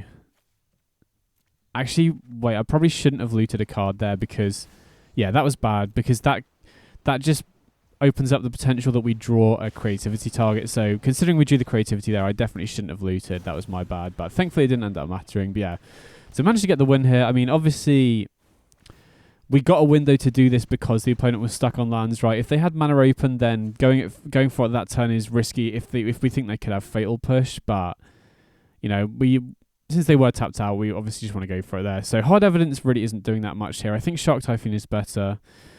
Interesting how I want a sideboard here, because they are combo, but they also play like a mid-range deck if they're on the build I think they are. So I think I do also like Search for Azcanta here. So I'm going to board similarly to how I do against Rakdos mid-range, but I'm going to keep in the Griselbrand combo because the only reason I cut that against Rakdos is because of Shieldred, and if they're running the build I think they are, I don't think they run Shieldred. Right, it's only a Traxxas. Although they do have Serra's Emissary, which could be a bit of a concern. So maybe... Yeah, it's interesting. I'm not 100% sure the best way to sideboard here because Serra's Emissary naming creature does shut off our combo, but we also have counter spells to shut off their combo. So as long as we can keep them off reanimating Serra's Emissary, and we can then we then just open a window for ourselves to combo off. So... yeah, interesting. I think the best way to combo in this... the best way to sideboard in this matchup is... similarly to how we sideboard against Rakdos mid-range, you know, we cut the hard evidence for Shark Typhoons because it's not that impactful, whereas Shark Typhoon is a lot harder for them to stop. You know, we can make the token at the end of the opponent's turn, and we can have it as like an alternate win condition as well. And then Search for Azcanta is just really good against discard spells at just getting you back into the game. So again, similar sort of strategy to against Rakdos midrange, because they're running Thoughtseize, and I imagine they're bringing in extra discard spells. I want to keep any playable 7, and this 7 is pretty good. Having a Seek New Knowledge with only 2 lands is a little bit sketchy because it can't help us find lands, but we are running 26, and we're on the draw, so I think we're pretty likely to find it. Okay, sweet. We did find our 3rd land, which is perfect. So, again, we could kill the Priest now, but I think we want to hold open Make Disappear to counter potential Crucius or Fables. Let's see what the opponent does here. Okay, again, Blood-Tithe Harvesters, so exact same start as last game. I think I'm just going to snap off the Make Disappear again here, you know. I'm pretty certain they're not running Faithless Looting, so we don't need to worry about them pitching stuff to the graveyard this turn. And keeping Blood-Tithe Harvester off the board is just another threat that we don't have to use a removal spell on, and is also a discard outlet for their reanimation stuff as well. So, again, just going to pass it back. We have access to Fiery Impulse plus Seek New Knowledge, or Fiery Impulse plus Make Disappear, which is pretty nice. So, we can counter whatever they play, and then, I mean, might as well Fiery Impulse now, because I'm pretty sure we're going to snap off a counter if they play anything impactful. Yeah, like Crucius. Although we could Fiery Impulse the Crucius. Maybe that was a little greedy, but I felt like being more mana efficient there was important. Yikes. So we miss our 4th land drop. So this is kind of a situation where... okay, and now we're getting punished for using the Make Disappear. So yeah, I think... that was probably a misplay last turn to use the Make Disappear. I wanted to be more mana efficient, but I probably should have used the Fiery Impulse on the Crucius and saved the Make Disappear for the Fable. Yeah, so that was my bad. That was a misplay on my part, I think. I mean, we do have the Fiery Impulse to kill the 2/2, but then they still get the loot, which is actually very important here because they have the Priest of Far Rights in the graveyard. Yikes. This isn't ideal. Missing land drops here is pretty rough. So this is kind of... this is kind of why I've been tempted to go up to 27 lands, particularly with Seek New Knowledge, because it can't find you lands, but... there is an argument to maybe going Shark Typhoon, you know, cycling it for 0 to try and find the land, because missing land drops is kind of brutal, but we've already got 5 cards in the graveyard, so we could potentially flip this as Counter in a turn or 2 anyway, which gets us, you know, back ahead on lands slightly. But yeah, I'm kind of concerned now because even if we draw counter spells, they can just unearth the Priest, which we can't stop with counter spells. Okay, they don't have a reanimation target, that's pretty huge. Interesting they pitch Fragment Reality though. That seems like a card that's really good against us, because they know that with creativity, the whatever they use Fragment Reality on, we're not going to get a creature. So they could just use that Fragment Reality on a Search for Escanter. They could try and use it to break up the combo as well. Okay, I think we just have to keep a land, even though it's not ideal here. And now we do know that they can get back the Atraxa here, but we can potentially combo off next turn, right? Because we can make a Shark token at the end of our turn, and then if we can find another land off the Search for Escanter and flip it, we can potentially creativity for X equals 2 on the Mutavault and the Shark token. Interesting, they don't go for the Priest, right? They have enough mana here. Maybe that must mean that they have interaction to try and stop our combo. So, But the thing is, if we wait an extra turn, they could put us below 8 life, which means we can't combo off immediately, which is a bit sketchy.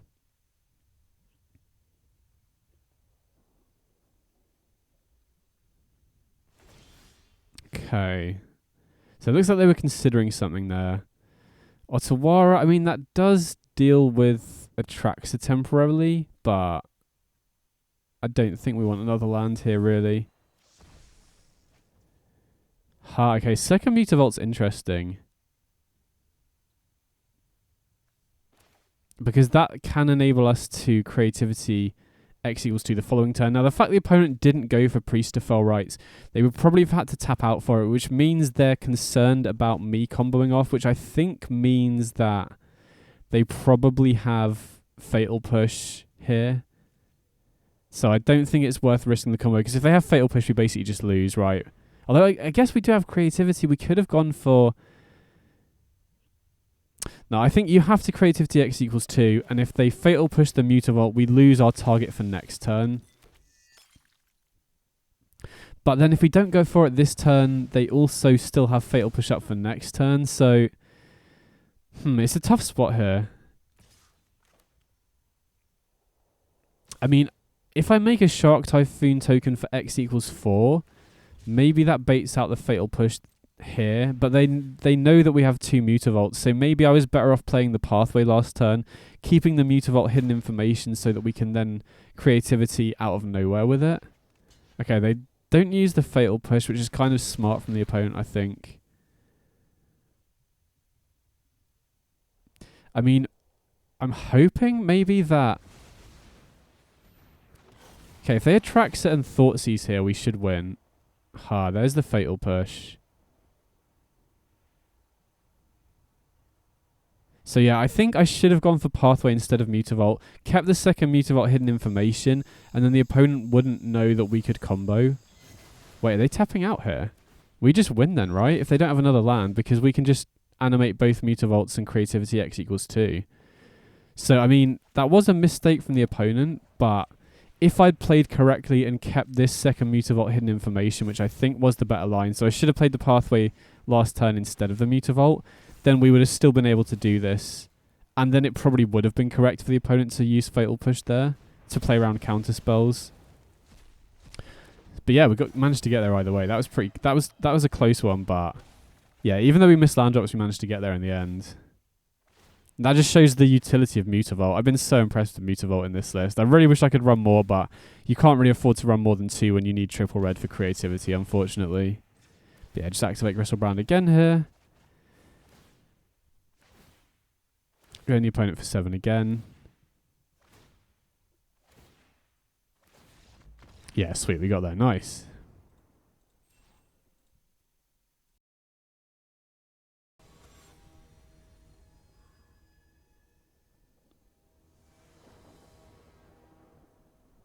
Okay, so we're going second here.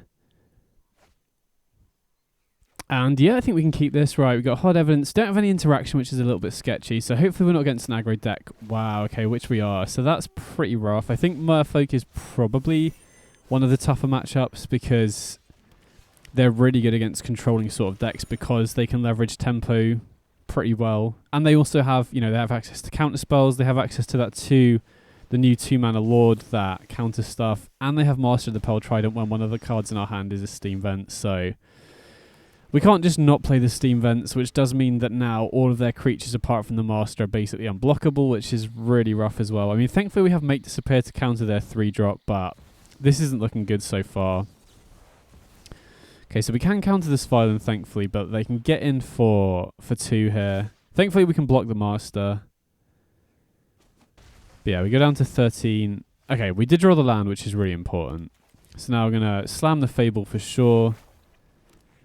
And we do have the Creativity in hand, right? So, assuming we can find an extra land, we can potentially Creativity next turn as long as the opponent doesn't have a way to counter it. But we'll have to see how it pans out. They pass. So that could either be the Lord that counters stuff, which would shut off Creativity, or it could be Merfolk Trickster, which could shut off us making a treasure. Yeah, it is the Trickster. Okay, that's unfortunate. If they didn't have Trickster there, I think we could have potentially won. I mean, obviously, again, if they have Spell Pierce or something, then they can counter it as well. But had they just played another Lord, we could have just won this turn, right? We attack with the 2/2. They block it. We just play our 5th land, and then we can Creativity X equals 2 on the Crab token and the Clue. I mean, we can still Creativity X equals 1 to get hopefully get a Griselbrand, but I don't think that's going to be good enough. I think we have to go for X equals 2 because they're not going to attack with the 2/2 and all that other stuff is unblockable. So I think maybe it's best to go Creativity X equals... Well, I mean, we would have lost to the second Master of the Pearl Trident anyway, but I felt like the way to win that was to try and draw a removal spell for the Master there. Maybe I'm supposed to go X equals 1, but we'll see. Either way, sideboarding 2 Mystical Dispute seems better than Make Disappear here because it can counter their blue creatures for 1 mana and also fight on the stack if they have their own counter spells.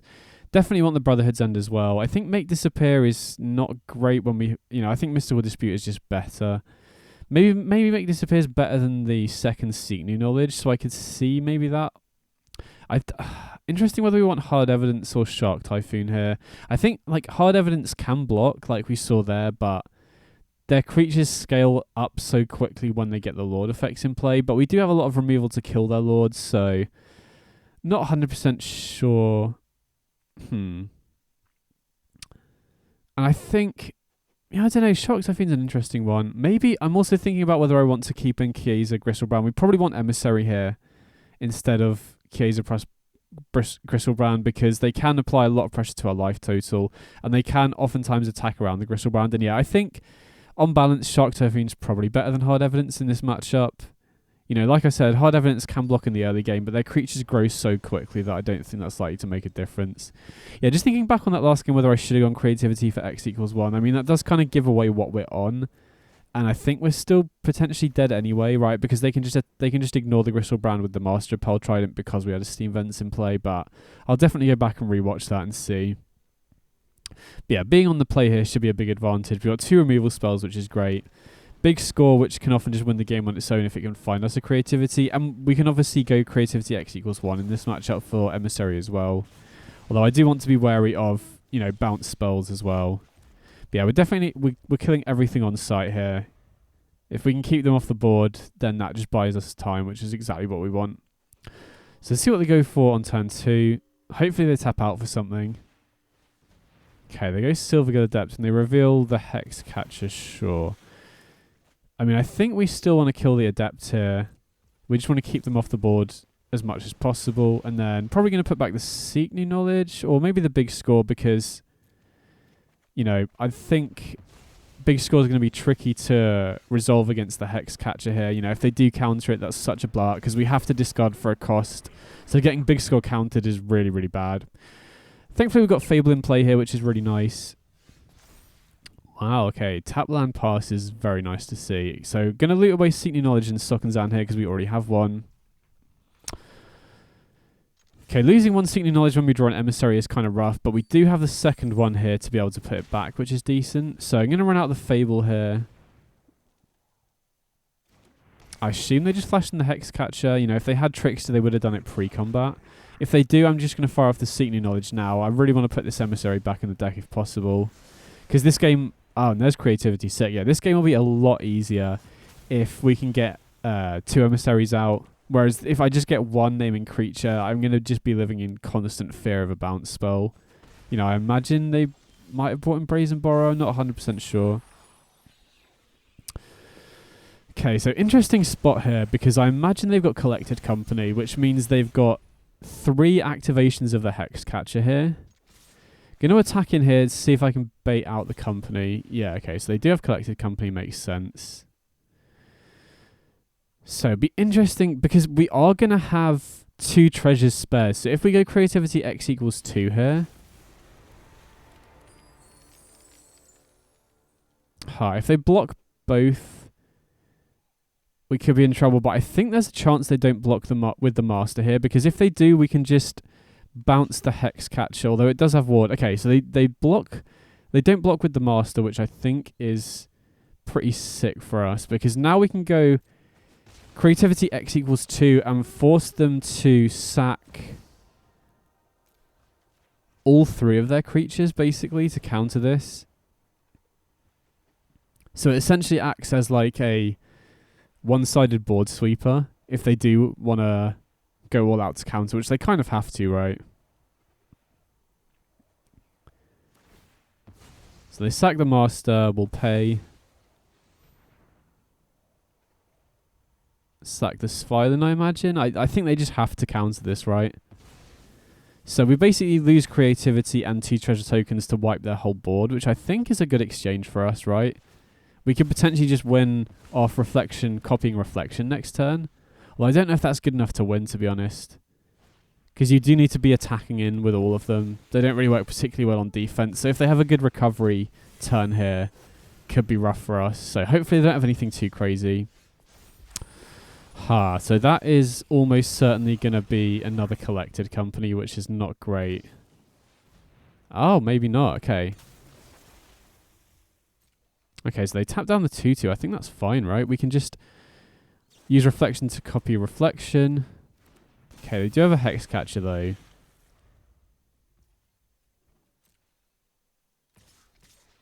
Okay, they attack him. We'll definitely let that through.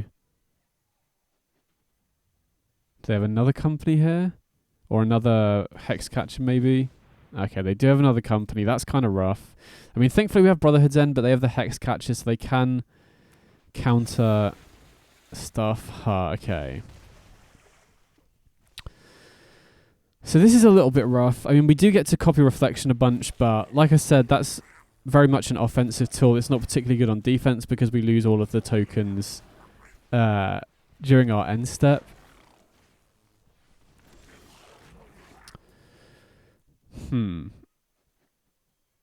So interesting. I feel like we have to Brotherhood's End here. Which would, if we attack with the 2/2, we can pay for Hex Catcher 3 times. I mean, we're definitely going to attack with all these 2/2s. I'm just trying to think if we have lethal anyway, but I don't think we do.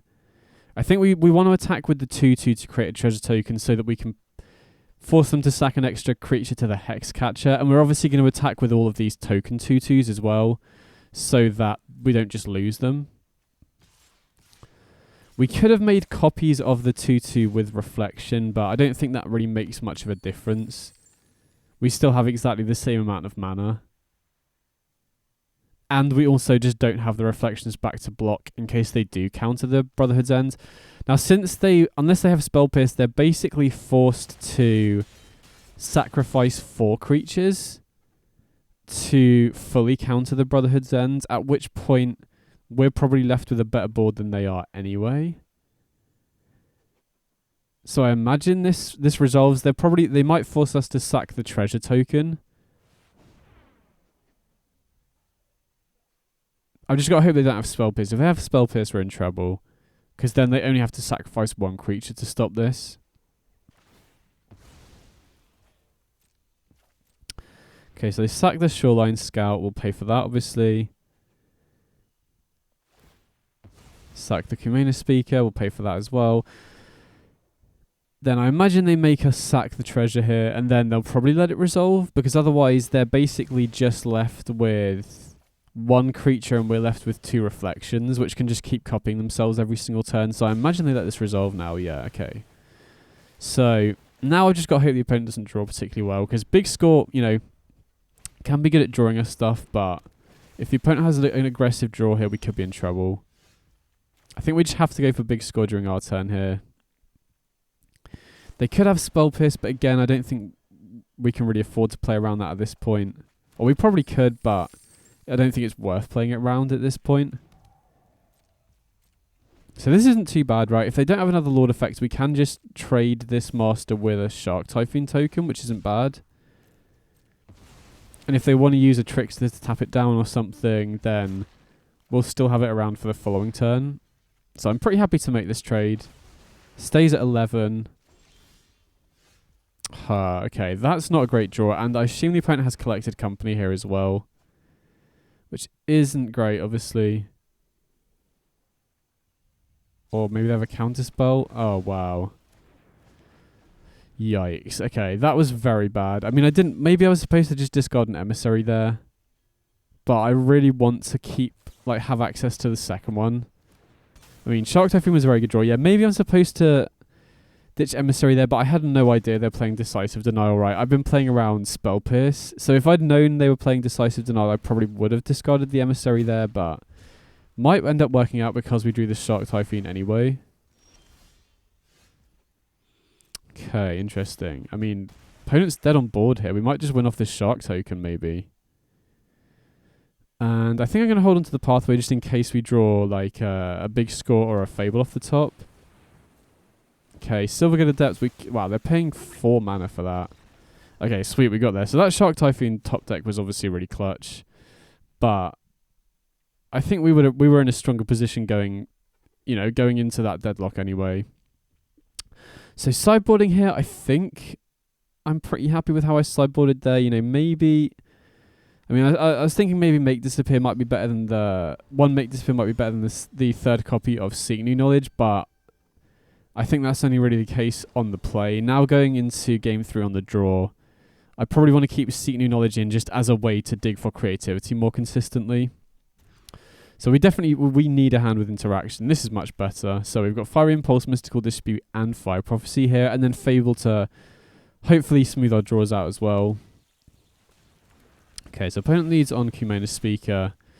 Even though it sucks to run out Steam Vents when they're running Master of the Pearl Trident, I think I want to run it out just so that we have access to both Mystical Dispute and Fiery Impulse on turn 1 here. Maybe that's not right though. Maybe it's better to hold on to it just in case. I think we can let the 2 damage through here. I think it's important to be able to counter one of their lords if they play it. Okay, there is Hexcatcher.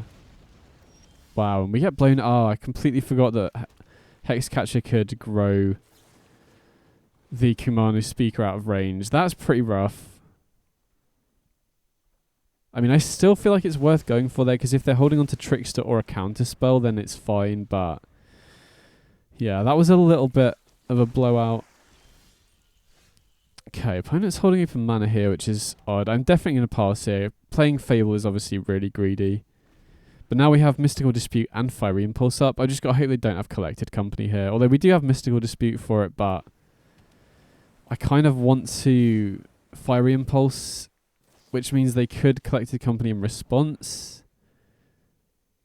I mean, I'm hoping they play around negate. Oh, wow, they don't. So that's a bit of an issue here. Maybe we're supposed to let the attack through, but then they just wait until our end step, and then we get punished for tapping out for Fable, so wait, what? That makes no sense to me. Why would they sack that? Maybe they... Yeah, okay, I think opponent just punted there. I'm not sure what that was about. But yeah, even though they did get to resolve company there, I still think I'm relatively happy with how this played out, because going into my turn, we can either Fable and hold up Dispute, or just Fire Prophecy the Master of the Pearl Trident there. Going to set stops during the opponent's turn just to represent, you know, interaction in general. And then I really hope this Fable resolves. They could have that 3 mana counterspell again. Going to set a stop to represent... Oh, wow, they do. Yikes. I mean, at least that means they don't have Collected Company. Again, I'm going to set stops to represent interaction here. Svilen's not great to see because that can just stop putting them ahead on card advantage. Oh, wow. Okay, that was a good draw. I mean, I think we just have to go for it. Or, like, the longer we wait, the more likely they are to just draw into more stuff. So I think we just have to channel Sockens down. Hopefully they Shoreline Scout into a land. Okay, no, they don't. And it doesn't even look like they got priority to make a decision there. So that probably means they've got 2 non-creature spells in hand, which is kind of rough. But I think at this point we just have to go for it and hope they don't have anything. Like, I hope they don't have any counter spells. Because, like I said, the longer we wait, the less likely this is to be able to pull off. So just got to pray.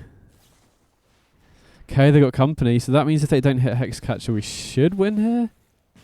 Wow, okay. Sick. So this is definitely a tough matchup, but I think this might get us there. I mean, they do potentially have the fight spell. I'm not sure if that's a sorcery or not, but they would need to get a creature up to 7 power for that to even work. Wow, okay. That was clutch. That was such a close game, though.